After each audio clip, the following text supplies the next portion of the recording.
Assalamu alaikum wa rahmatullahi ta'ala wa barakatuh. Bismillahir rahmanir rahim wa salatu wa salam ala rasulullah wa ala alihi wa sahbihi ajma'in. Rabbi israh li sadri wa yassir li amri wa hlul uqdadan min lisani yafqahu qawli. J'espère que vous allez tous bien et que vous avez passé donc une bonne semaine. Demain est le dernier jour de la semaine. N'oublions pas, demain, il faut multiplier pour le prophète alayhi salatu wa salam les prières, on est d'accord, hein. Voilà, donc demain, lieu Waradoua, c'est Jumu'ah, bien sûr. Mais bon, voilà, c'était le petit rappel. Et puis, on va commencer directement avec donc un post. Voilà, un Vider mon sac par Rima SH. Donc, qui nous dit bonjour, j'espère que vous allez tous bien. Donc, voilà, hein, est-ce qu'on va tous bien? On va savoir si toi, tu vas bien déjà. Inch'Allah, hein. Je souhaite que le khair pour toi. Donc, on peut voir quoi? On peut voir que tu mets, voilà, Rima SH, tu mets bien, merci bien, Wallah, dans une situation, la wahda alem. Ouais, ça veut dire ce que ça veut dire. Et puis, ça veut dire donc que tu es bien musulmane. Voilà, on a la confirmation que tu es une musulmane. Donc, ensuite, parmi tes dernières réponses, donc ensuite, on y va, hein, c'est parti. Donc, vider mon sac. Alors, quel sac tu vas nous vider? Bonjour, je sais pas. J'espère que vous allez tous bien, c'est ça que tu voulais dire. J'ai hésité plusieurs fois avant de vous écrire. C'est ma première année en France, loin de ma famille. Je pense que 99% sont passés par là. Je le dis et le redis à moi-même, mais mon cerveau ne l'accepte pas. Je n'ai pas d'amis, pas de connaissances, je fais pas d'activité pour rencontrer des gens, presque zéro initiative de moi. Malgré ça, je pose la question, comment rencontrer des gens? Alors déjà, tu veux rencontrer des gens de tout sexe, c'est-à-dire sexe opposé ou même ou du même sexe, hein, si je comprends bien. Donc déjà, est-ce qu'il est permis, fait digne de pouvoir faire ça? Toi, tu viens du bled. Donc déjà, il est passé où le salam? Déjà, tu viens pas en paix puisque tu ne passes pas le salam. Voilà. Paix sur vous, il est où le paix sur vous? Je le vois pas du tout. Bonjour. Donc tu veux bien t'intégrer à la France, à ce que je vois. Donc tu as hésité plusieurs fois avant d'écrire, tu n'aurais même pas dû écrire. Tu n'aurais même pas dû faire ce post. Pourquoi? Parce que ensuite après cela, donc tu nous dis quoi? Je suis croyante, je dis toujours que j'ai besoin que d'Allah à côté de moi. Si tu étais croyante, le grand péché que tu as fait, c'est de laisser ta famille, c'est-à-dire ton père, ta mère, tes frères, tes sœurs, tes oncles paternels et l'imam de la mosquée de ta ville au Bled. Voilà, tout ça, de tout ce qui pouvait être ton tuteur, de tout ce qui devait être ton tuteur même, voilà, tu t'en es éloigné. Sache que tout simplement, c'est un très grand péché que tu as fait. Mais bon, encore une fois, les gens, on va bien le voir, hein, sur le post, ne réalisent pas à quel point c'est l'un des pires péchés, hein, c'est l'un des plus grands péchés, hein. Il y a une femme de se désavouer de son tuteur de l'islam, Al-Wali, ou appelez ça comme vous savez très bien de quoi je parle. Ça sert à rien de faire semblant de ne pas comprendre et ça sert à rien de me faire passer pour un rabat-joie. Vous voyez ce que je veux dire? Parce que là, ce n'est nullement mon avis. C'est la vie, tout simplement, d'Allah Zawajel. C'est la vie de la sunna du prophète alayhi salatu wassalam, et c'est la vie des plus grands savants, des plus grands noms qui savent de l'islam. Vous savez très bien de quoi je veux parler. Maintenant, si vous voulez faire passer moi pour le rabat-joie, au lieu de simplement se remettre en question, là, j'y suis pour rien. Après, je dirais que Rabbi Kbir et chacun sa tombe, chacun son livre. Et on sait très bien, le jugement d'Allah, il a déjà été rapporté, même pour ces gens-là qui défendent les fornicateurs, qui défendent les gens qui font de graves péchés, etc. Vous avez très bien compris. Donc voilà. Ensuite, tu nous dis quoi?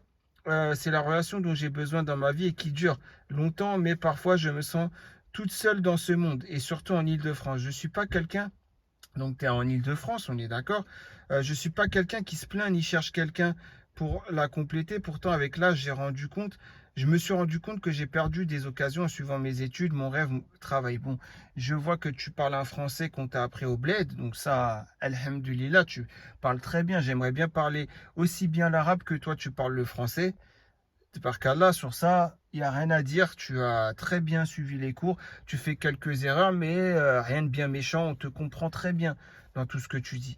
Sauf que là, en fait, il aurait été préférable que tu ne connaisses pas la langue française et que tu ne désobéisses pas à Allah Azawajal à ce point-là, on est d'accord.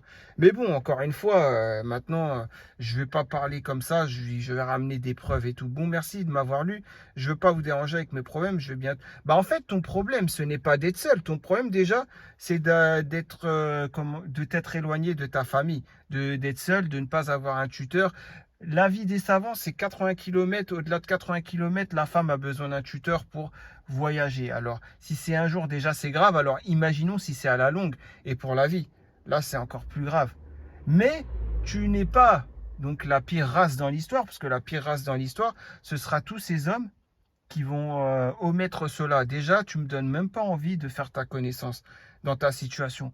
Parce que je sais que vis-à-vis de l'islam, je ne peux te parler et faire ta connaissance et quoi que ce soit, puisque tu as désobéi et fait un grand péché, pardon, vis-à-vis d'Allah Tabaraka Ta'ala, de ce que, voilà, Allah Tabaraka Ta'ala a dit des femmes qui, tout simplement, voyagent, voilà, vous savez très bien. Après, il y a des conditions où il y a des femmes qui peuvent voyager seules. Mais ça, c'est quand elles sont oppressées et autres, et on donnera des exemples. Donc là, tout simplement, le fait de voyager ou même d'aller s'installer autre part, sans la présence du mari ou d'un mahram, hein, bien sûr, c'est bien ton cas, on est d'accord.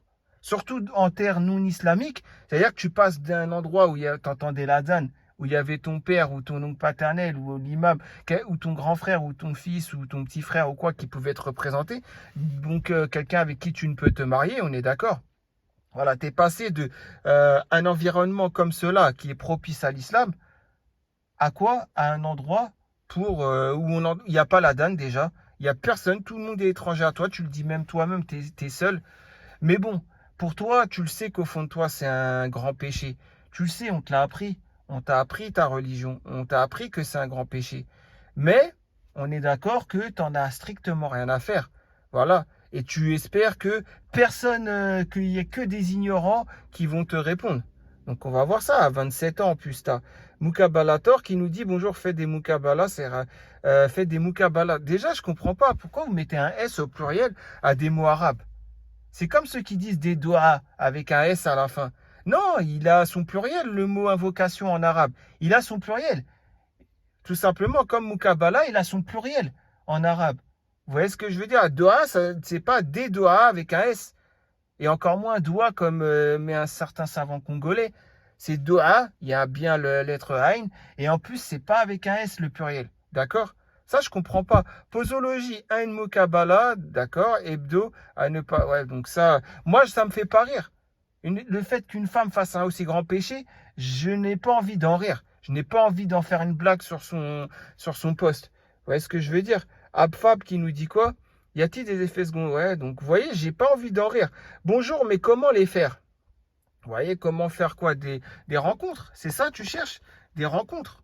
Tu cherches à faire des rencontres. Mais il est où ton tuteur? Il est au bled. Il est au bled. Tu as laissé ton père, ton oncle paternel, ton grand frère ou ton petit frère, ou l'imam de ta ville, tu les as laissés, tu as désobéi à Allah, tu as fait un grave péché, pour ensuite que tu viennes en France et tu dis, ouais, comment faire une rencontre dans le but d'un mariage? Mais t'es pas sérieuse. Ça relève à de la grande hypocrisie, ça. Mais bon, aujourd'hui, vous voyez, ces grands péchés sont ignorés. Les ignorants prennent place dans la communauté et pour eux, ils savent très bien au fond d'eux le grand péché que c'est. Mais ils n'en ont strictement rien à faire, la plupart de ces gens-là. Et il est là tout le problème. Il est là, c'est qu'aujourd'hui sont honorés les ignorants et aujourd'hui, seuls les ignorants prennent la parole. Donc moi, je n'ai pas envie d'être un ignorant qui prend la parole. Je prends la parole et malgré le peu de connaissances que j'ai, je suis obligé de défendre ma religion, tout simplement. Donc Moukabalator, l'effet secondaire, donc ça, j'ai dit que ça me fait pas rire, donc je vais pas rire. Bien que ça puisse être marrant, mais pas dans ces conditions. J'y vais qui nous dit, bonjour, je suis pas quelqu'un qui se plaint ni cherche quelqu'un pour la compléter. Pourtant, avec l'âge, je me suis rendu compte que j'ai perdu les occasions. Et malgré ça, je pose la question, comment rencontrer des gens?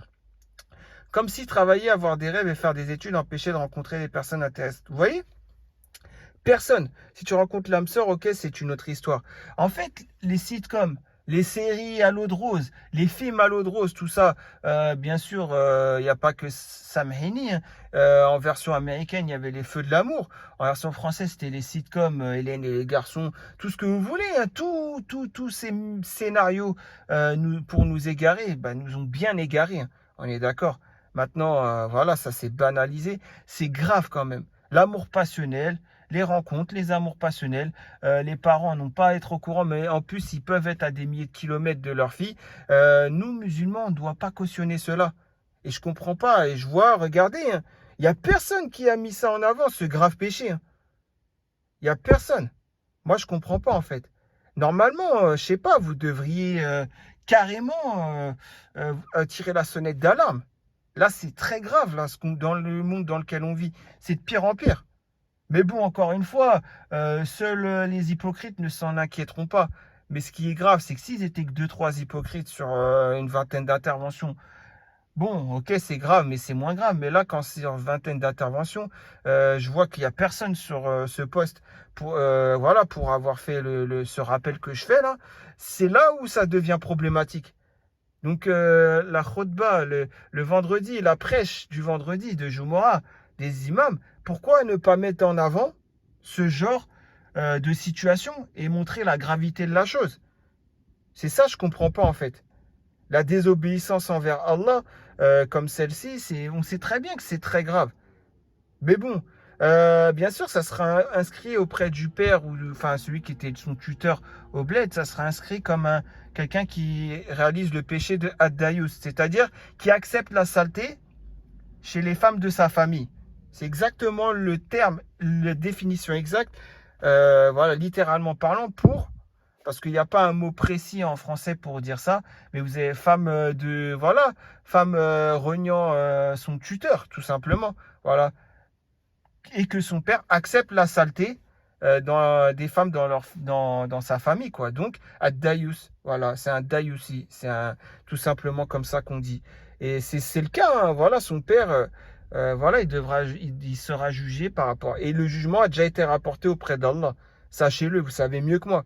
Donc, il faut arrêter de dire il n'y a qu'Allah qui juge, peut-être il sera pardonné, Allah va le juger autrement. Non, le jugement d'Allah est déjà rapporté pour le père de cette fille-là. Et cette fille-là, bien sûr, pour avoir désobéi, ça aura de lourdes conséquences pour elle aussi, hein. Il faut toujours bien s'entourer et bien choisir son entourage. Voilà, déjà, comment tu veux qu'elle choisisse un entourage religieux si déjà elle désobéit à Allah Azawajal? C'est ça, je comprends pas en fait. Normalement, quelqu'un de sensé dans la religion, il va lui dire, écoute, je peux pas m'entourer de toi, puis on peut pas être amis. Une femme, normalement, la tête sur les épaules, dans le dîn, elle pourra lui dire que ça, je peux pas être ton ami, tu désobéis à Allah. Et tu dois normalement être auprès de ton tuteur de l'islam. Vous voyez ce que je veux dire? Donc regardez, un Chinois, bien sûr, lui, il est à l'ouest. Voilà, on est d'accord. Le problème, c'est que le marché des voilà. Ouais, ouais. Quelle raison t'a poussé à venir en France? Tu as bien une activité, donc tu rencontres obligatoirement des personnes.